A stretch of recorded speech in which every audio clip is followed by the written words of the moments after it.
నోవాహును అంతవరకే కాదు, ఆ ఓడలో ఉన్న జంతువులను పశువులను కూడా జ్ఞాపకం చేసుకున్నాడండి. ఇప్పుడు మనల్ని బట్టి మనకున్న పశువులను దేవుడు జ్ఞాపకం చేసుకుంటాడా లేదా?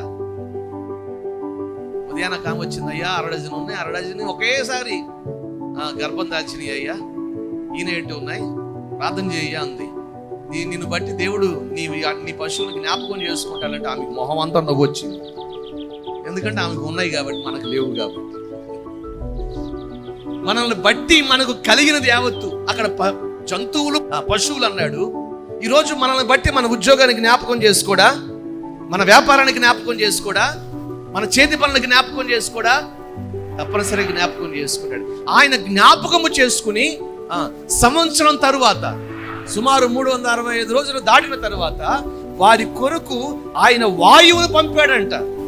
ఎప్పుడైతే భూమి మీదకి వాయువును పంపాడో నీళ్లు ఇంకిను ఒక నూతన సృష్టి వారి ముందుకు దిగి వచ్చింది. హల్లెలూయా. వారి కొరకు ఒక సహాయం పంపాడు దేవుడు. దైవ జ్ఞాపకాల్లో ఉండేవాడికి దేవుని సహాయం పంపబడుతుంది. నమ్మిన వారు స్తోత్రం చెప్పాలి. హల్లెలూయా.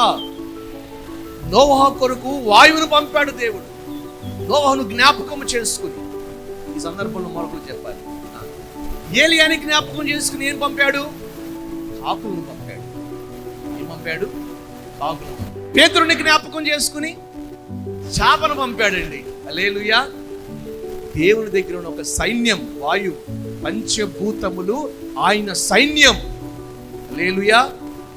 దేవదూతలు మాత్రమే కాదు ఆయన సైన్యం, పంచభూతములు కూడా ఆయన సైన్యమే. పంచభూతములు అంటే గాలి, నిప్పు, నీరు, ఇవన్నీ పంచభూతములు కదా.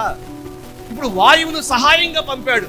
ఆ నీటిని ఎండజేసి తిరిగి దేవుడు వారి ఒక నూతన సృష్టిని కలుగు చేశాడు. అంటాడు ప్రభు, నిన్ను ఆయన జ్ఞాపకం చేసుకుని ఆయన నీకు సహాయాన్ని పంపుడుగా. చెప్పండి గట్టిగా, హల్లెలూయా. నేను మరలా చెప్తాను, దేవుడి జ్ఞాపకాల్లో మనం ఉంటే మనుషులు సహాయం చేయకపోవచ్చు, తప్పనిసరిగా దేవుడు సహాయం చేస్తాడు.